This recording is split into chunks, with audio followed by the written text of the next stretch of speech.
Hello, I'm Colleen Granger and welcome to So Little Time Quilting. Today's project is called Go Ask Martha. It is a mystery quilt and it only requires 3 fabrics. So to get you started, all of the cutting and fabric requirements are on my website at www.solittletimequilting.com. Look under the mystery tab. So this is what we're going to start with. And we're going to start with step 1. And what I'm going to do, since this is going to be a YouTube video, is I'm going to give you the steps and then I'm going to tell you to turn off the video so that you can make the remaining quantity that is needed for this project. It does turn out to be about a twin size quilt. So it should be fun. It's relatively easy. And it should be a good indoctrination for those of you who have never made a mystery before. To start with, we are going to take our D triangles. We have 2 of them. We have one that is our background fabric, and we have one that is one of our accent fabrics. And we are going to put those right sides together, and we are going to sew them so that, I just did this, we're going to sew them so that when we are done, we have the green triangle on the left hand side, and we have the white triangle, the background triangle, I just said that backwards. Delete, delete, delete, delete. We are going to sew these so that we have the accent on the left side and the background on the right side. We're going to sew these together, putting right sides together, and when I can, I always want to start sewing a shape like this with my blunt end. My sewing machines all tend to want to eat this end, and if that happens to you a lot, I would suggest you use a leader or an ender and sew that scrap of fabric first and then go on to your pointed part. But for these, we can start with our dull end. So let me take you over to the sewing machine. Okay, with step 1, we're just going to sew. I have my 1/4 inch seam block, acrylic. It's a seam guide, and so it screws right onto the face of my featherweight. We designed it just specifically for featherweights. It always works best if you have both screws put in. I don't back tack on these because it's really not necessary. So what I'm going to do is I'm just going to start sewing. If I can get my foot on the pedal.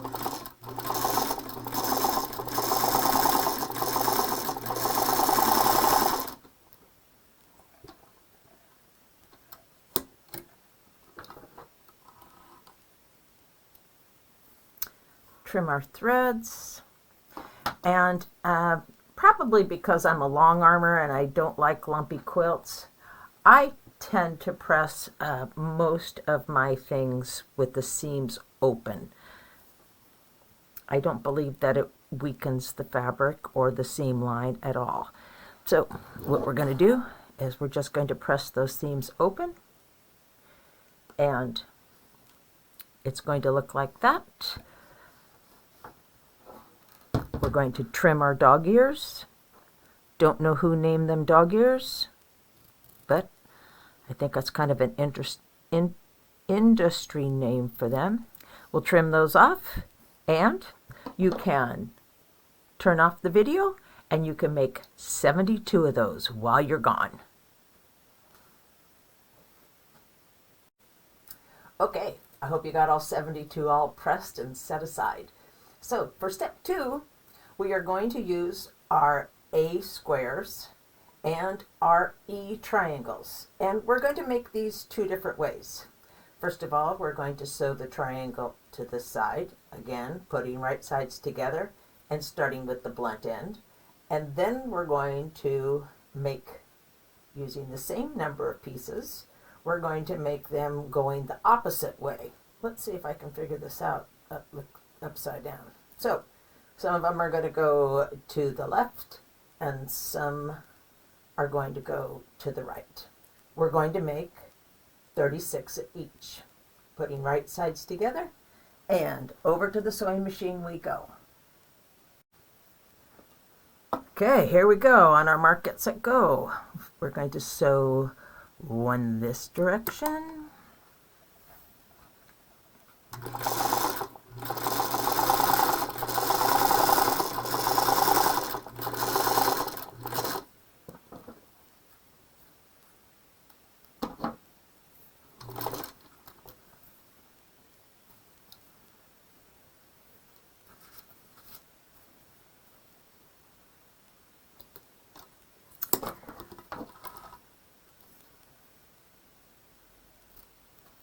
I trim that dog ear as soon as I'm trimming my threads. Oops, saving those.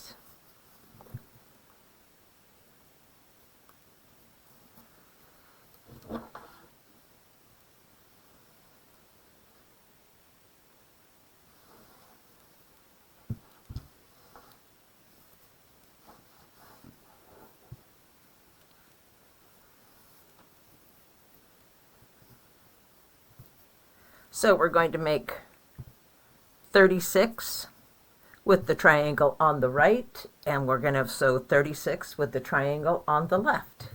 So you can turn off your video again and get to sewing. Again, these are pressed with the seams open to help keep them lay flat. No more bulky seam lines, or hopefully not. All right, I'll see you back in a little while. Welcome back. We're ready for step 3. We're going to take our little triangle unit that we made in step 1 and we're going to put it to our C triangle. And it's going to go like this. And we're just going to put our right sides together and our seam lines should match up. Our raw edges should line up perfectly.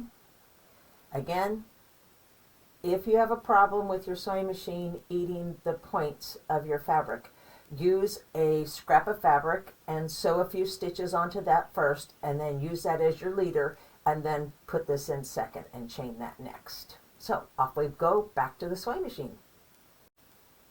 Step 3.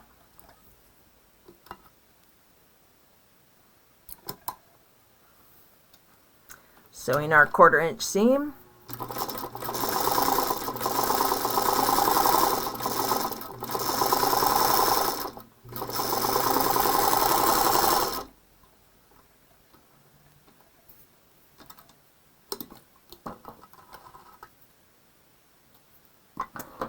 And again, we're going to press these open.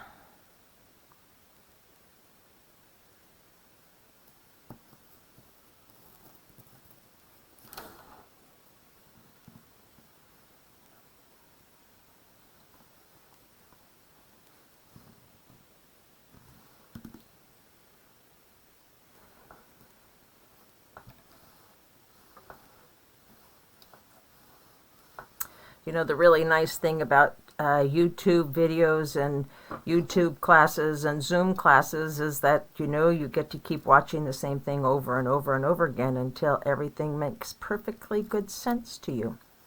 So we're trimming off our ends to make things look nice and clean and tidy. And this is what your finished unit should look like. Okay. So we need to stop the video and go make 72 more. And when they're all pressed and ready, I'll see you back here. Now we're ready for step 4. I hope this is making sense to you, and we get a few more steps in and you're going to go, whoo, this looks so cool. Well, hopefully anyway. So for step 4, we have our E triangles and we have our B triangles. When you're doing your cutting, I tell you which labels to give everybody. So we're going to put these two together, and you'll notice that you have to choose which side goes where, and so I line my using the flat of the big triangle, I line those points up together at this corner, and I let my 1/4 inch seam allowance be at the top. So because I have, turning this all around in front of you, because I have this right triangle here and I have this dull point, I'm going to start sewing from that point. So I'll see you at the sewing machine. I thought I should show people what a leader and ender is. I'm going to press this really quickly. So you just take a scrap of fabric. This is about 1 1/4 inches by about 1.5 inches. Notice it's not even straight. And I fold them together. And all you do is put this down under your pressure foot and sew a few stitches. And then when you're ready to sew a point, then your threads already have tension on them, so it makes it more difficult for the sewing machine to eat your point.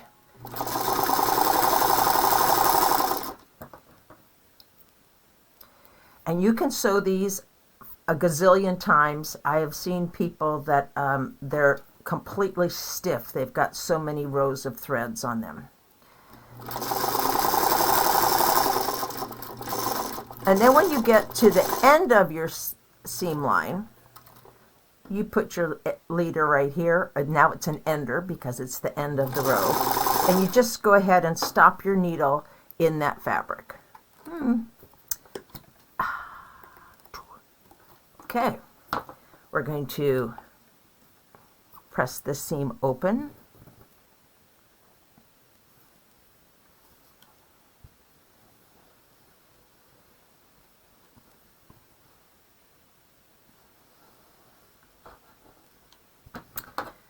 And I'm going to turn my doggy ears. Ouch! Sorry, warped mind. Okay. Now we're going to sew the other E triangle onto the other side to make a flying goose. So again, I move this up where you can see. I align this point together all along this raw edge. Make sure it's nice and straight. I have my leader already ready to go. Helps if I put my pressure foot down.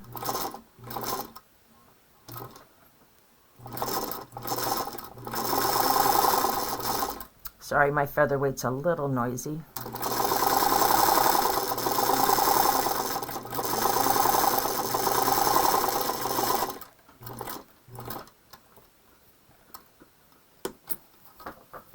Oops. I don't use these very often, see, so I get out of the habit. So the habit would be to just go ahead and stitch on there a couple of stitches until I can reach my threads to clip them. Okay.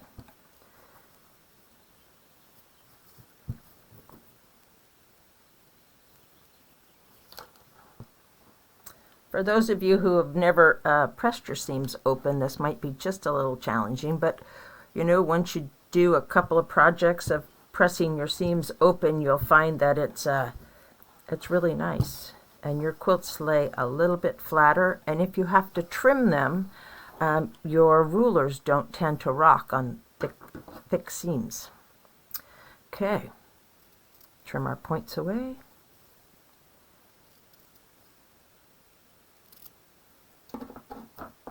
And now step 4 is done. And you're going to turn off the video and you're going to make 36 of these little puppies. So I'll see you in a while. Now we're ready for step 5. And what we're going to do is we're going to take our pieces from step 3, these little cutie pies, and we are going to put 2 of them together. And we are going to put them together so that this goes like this. Right sides together, And let's go to the sewing machine. Oops, I have to remember that I'm looking at these backwards. So this one goes in your left hand. And this one goes in your right hand, because that's my left hand, this is my right hand. And we're going to put them together like this, because when we open them up, we want them to go like that. So, whew. I line up my seam lines at this point, at this corner. We don't have to worry about this corner because there's the seam line there and this is a blank corner. So I'll meet with the sewing machine. The first half of step 5 is sewing these two pieces together.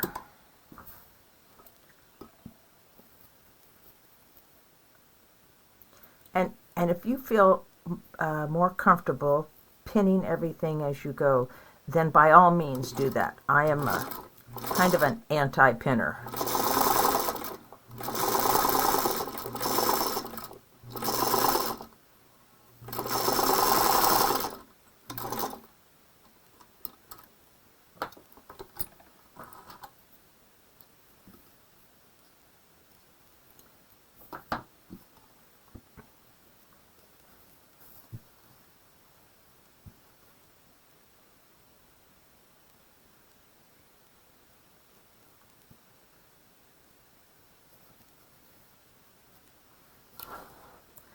Again, pressing the seams open. It's just kind of like doing a radio broadcast. You just keep talking and talking and talking. Okay. We are going to make 36 of these units. And then we are going to take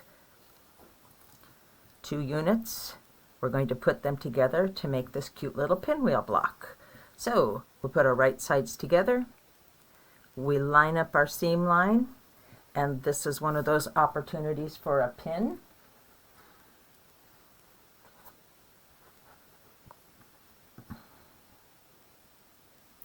I pin right into my seam line. Manual dexterity test here. Pin right into my seam line, pin out my seam line.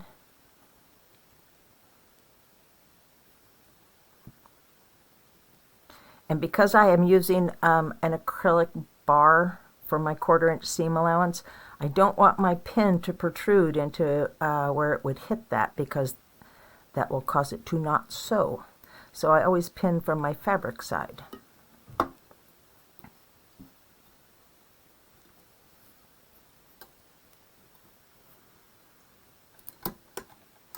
And this is where you can cheat a little. If you find out that your blocks are not completely square, I always align my raw edges on the outside so that if there's any kind of discrepancy in my square, it's coming in my seam, it's going to be hidden in my seam allowance.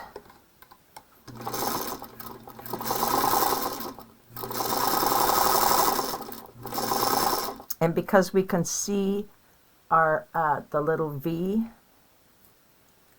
I don't know if you can see that. Is that better?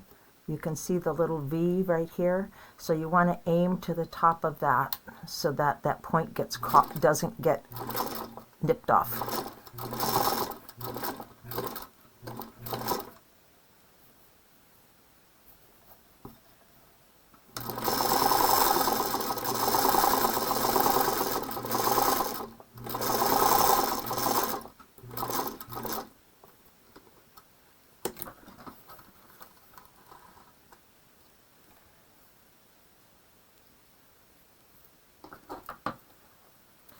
Okay, take out our pin.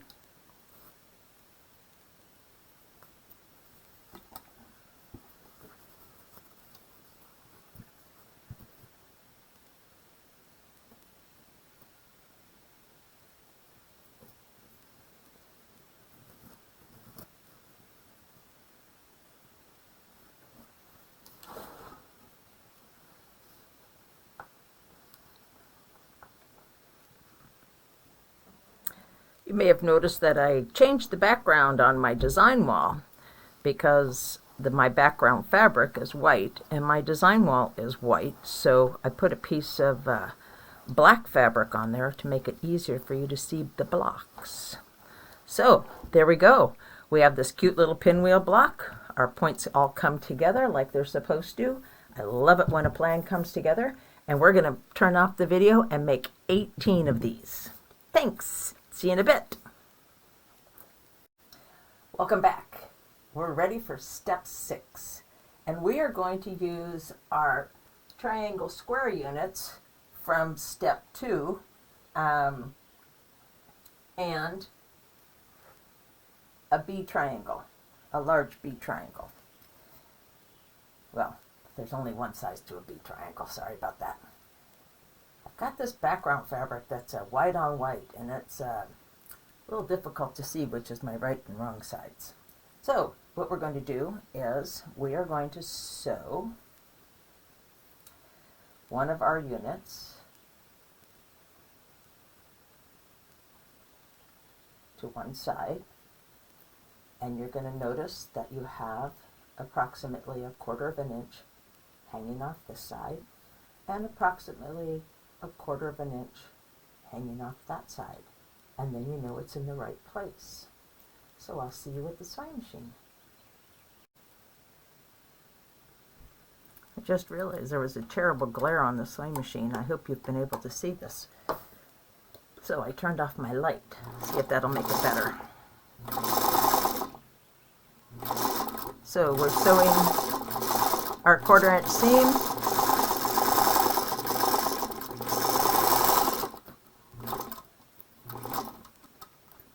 And we have a 1/4 inch hangover at each end. Trim our threads.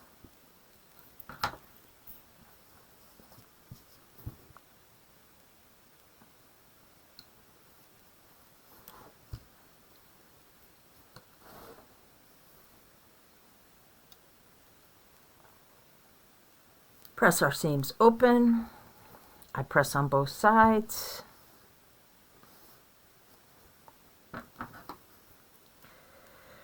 Trim our dog ears. And we're ready for the other side. Again, we're going to lay this out so we have approximately 1/4 of an inch overlap at this end and 1/4 of an inch overlap at this end. Don't hide your scissors because you'll have to go find them in a minute.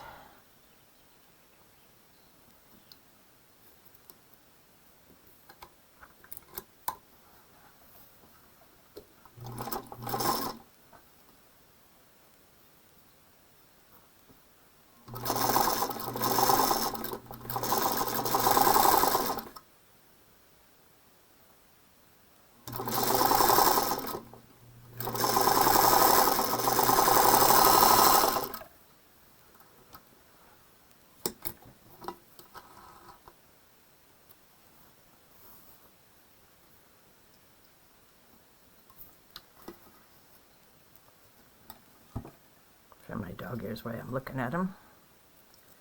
Oh no, look, this slipped. Not a good thing.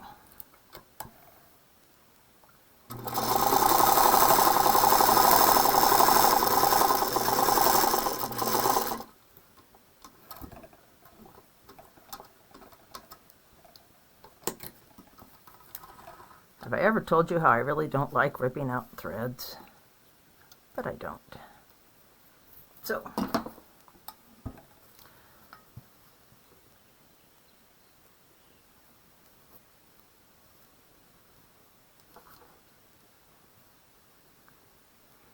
we're going to go back and we're going to unthread this, and I'm going to fix that where I re-sewed it.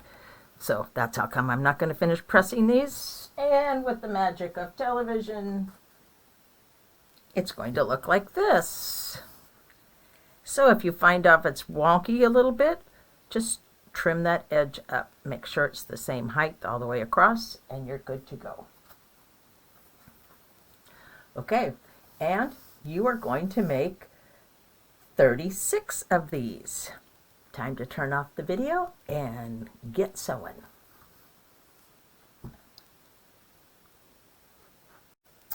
All right, now it's time for step 7.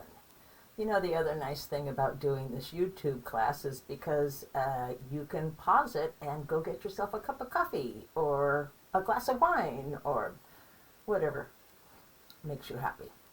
So anyway, we are in step 7, and we're going to take our blocks from step 4, and we're going to put it, from step 5, and we're going to take our pieces that we made in step 4, and we're going to put one on the top, and we're going to put one on the bottom.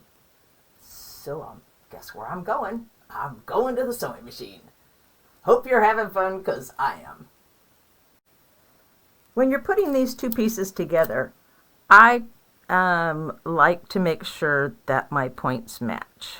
So first of all, I have to put my glasses on so I can see, and I put my pin right at the tip, and I put it right into the tip of this fabric so that they all align along the raw edges, and this is when I do use pins.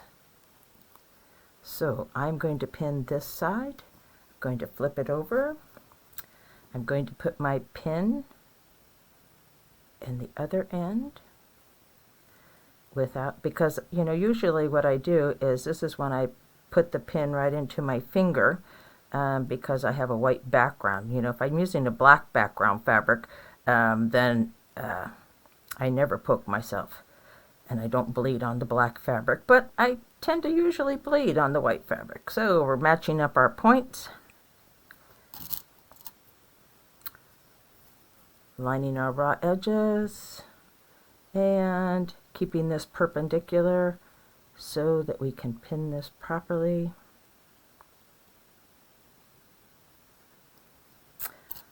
There you go.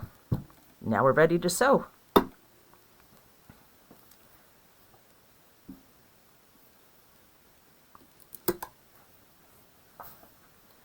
Oh, turn that light off again so you can actually see what I'm doing.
And looky, we actually match. Ta-da!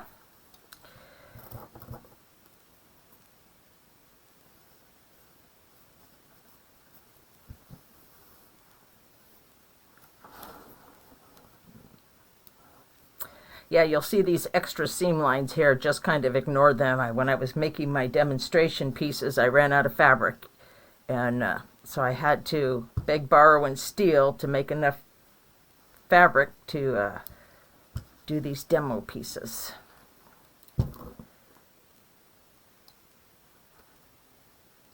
And I use a hot dry iron when I'm pressing. Now that we're on step 7, I'll say things like that. And the reason being is that we had a lot of bias edges that we were using, and when you have bias edges and steam, they tend to wonkadoodle. You know, they have a mind of their own. So here we go. We put step 4 units on the top and the bottom of our step 5 pinwheel, and we're going to turn off the video, and we're going to make 18 of these. Have fun! Are you ready for the last step? Well, almost the last step of the building of the blocks. It's the last step. So we're going to take our units that we made in step 6 and we're going to add them to the piece that we just made from step 7. And we're going to have a pinwheel inside of a star. So off we go to the sewing machine. For this edition, we do have several points that we want to make sure are points. So, again, I need glasses, and we're going to put our pin into our point and put our pin into our point. And as I said earlier, this is sometimes where you're going to have to fudge in your seam allowance, and that's a good place to do it. So I pin that in place, and then we're going to line up this seam line right here with this seam line right here, aligning our raw edges, and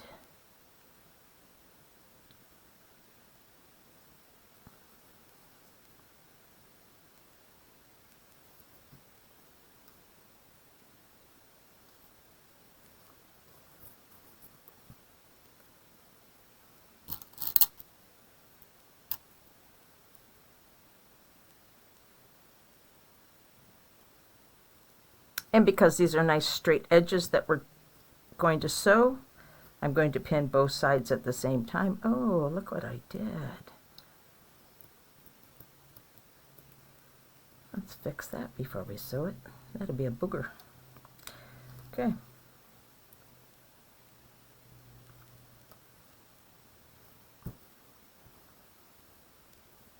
Okay, there we go.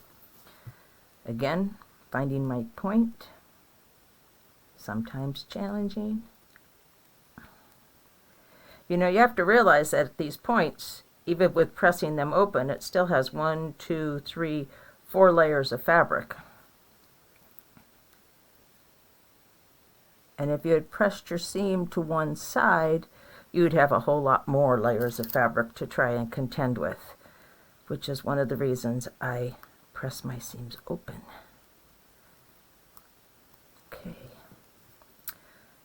Line this seam line up.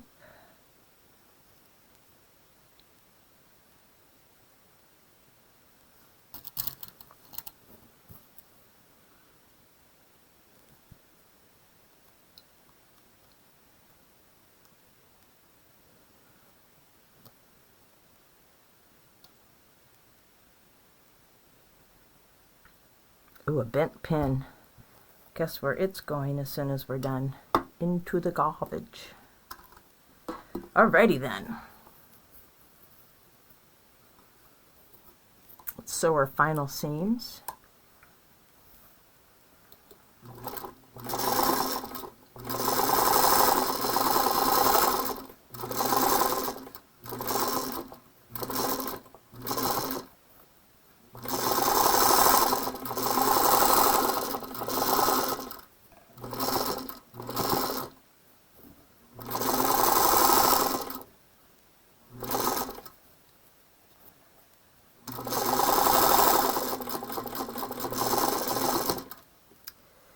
I cringe every time I sew over pins.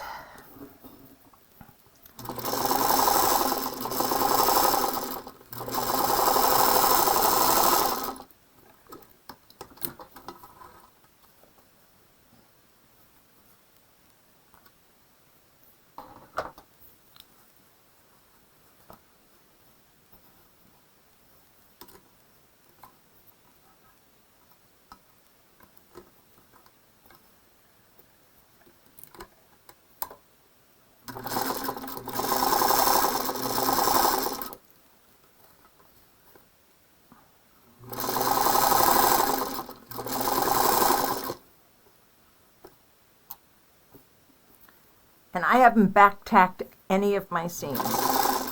If you have really good tension between your upper thread and your bobbin, you don't need to back tack your seams. when you're sewing your rows together, you might want to.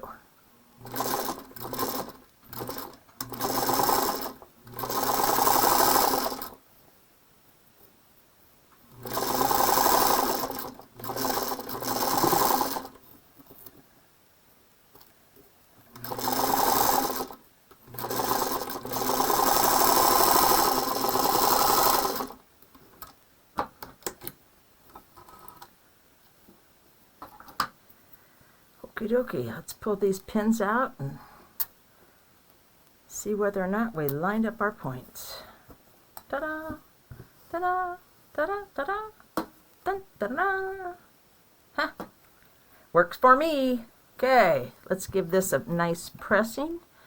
Again, I open up my seams.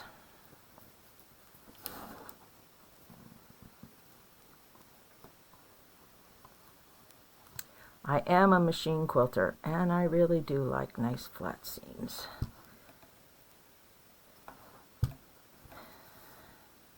I mean, I machine quilt for other people, so I see lots of quilts and lots of conditions and lots of craftsmanship. And I do like flat seams. Uh-oh, thread.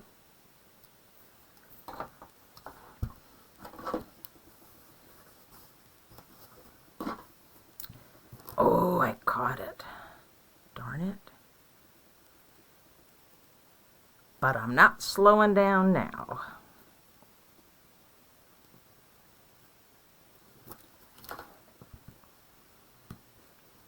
So, the way we're going to set this quilt, and you do have an option, but you have enough fabric to set these blocks on point.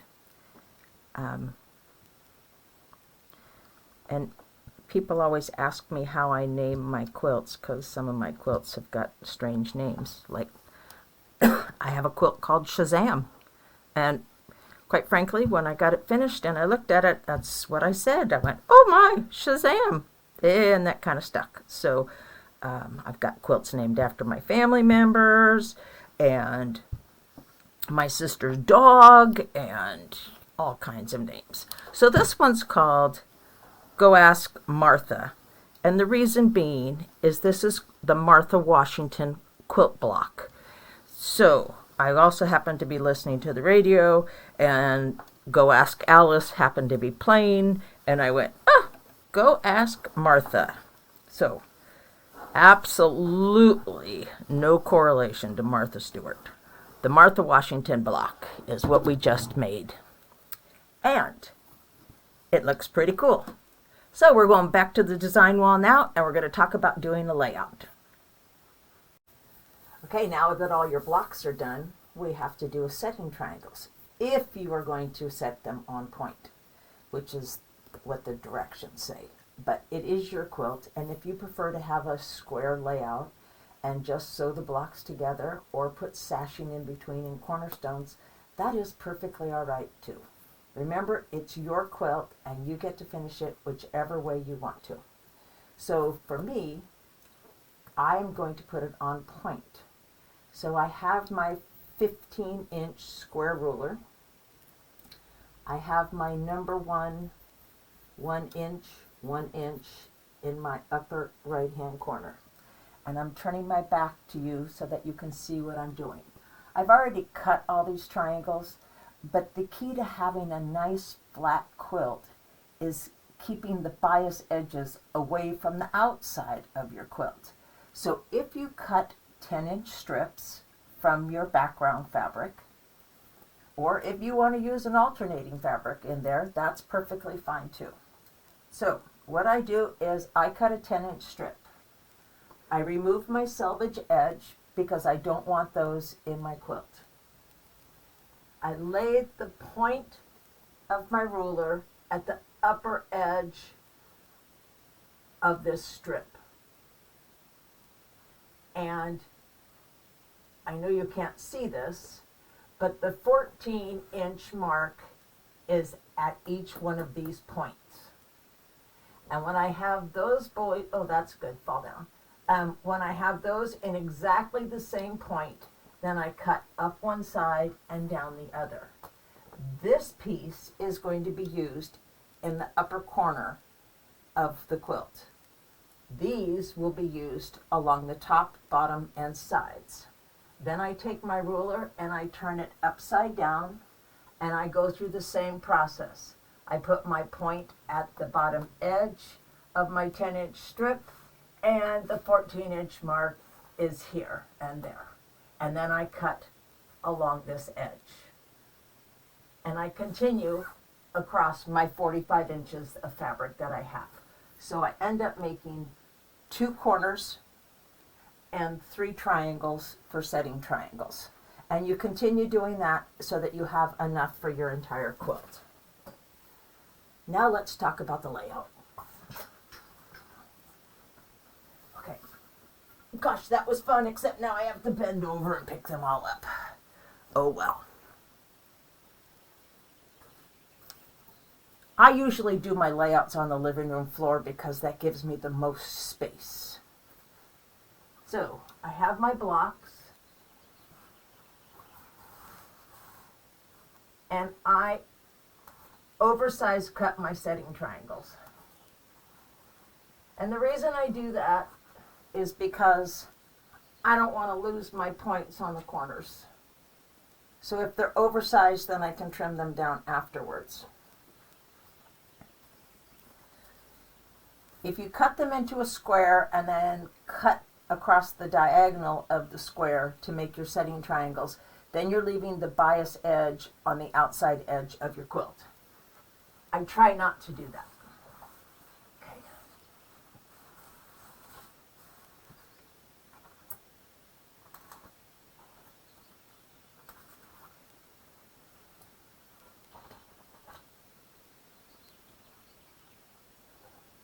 So when I'm sewing these together,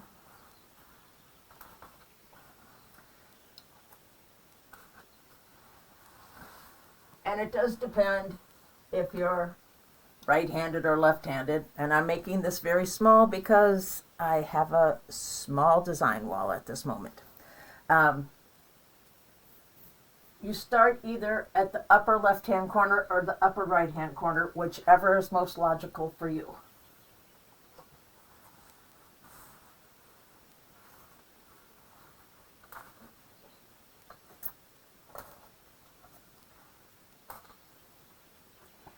And what I do is, the first thing that I do is I put my corner onto this block.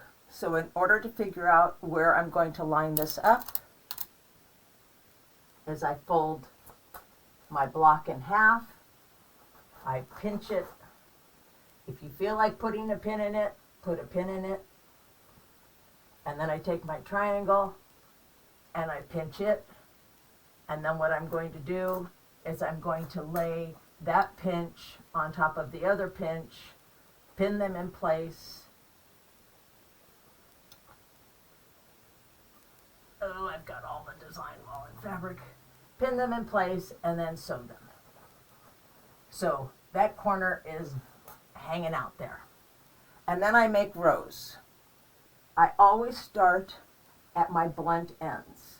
So if this is going to be a row, let me grab another setting triangle. Excuse me.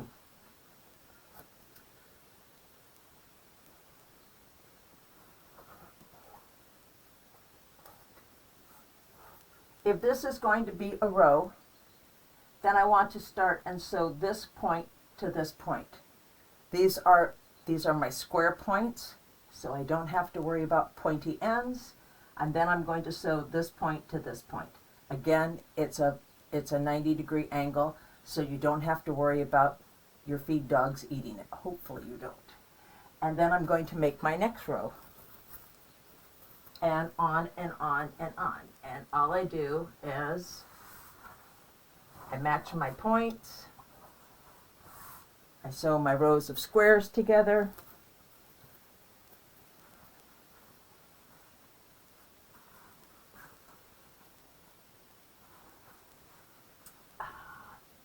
Run out of pins?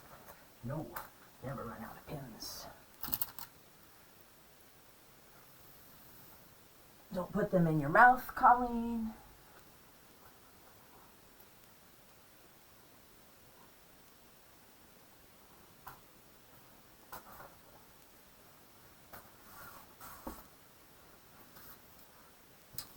Yeah, I know the pin's in my mouth.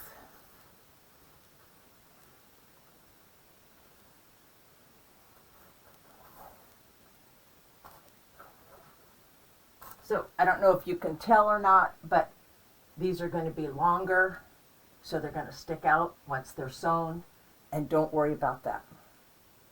Once you have it all put together, you're going to sew them into rows, and then you're going to sew your rows together, matching your corners and your points as you go.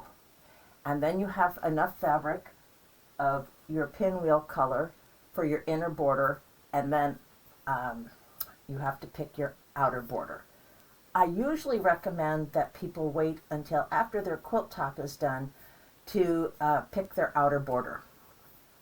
However, I have been known to buy border fabric just because I absolutely fell in love with it, and then I make a quilt that goes with it. So just because there's rules, rules are meant to be broken, and you're supposed to be having a good time. Not rocket science, quilting, and enjoy it and have a good time. And I hope to see you again at another class or mystery or what have you. Thank you very much. This is Colleen Granger. Thank you for sharing your time.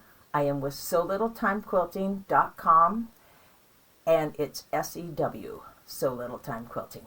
I hope to see you again soon. When your quilt is finished, please send me a picture so that I can post it on my website. Thank you very much.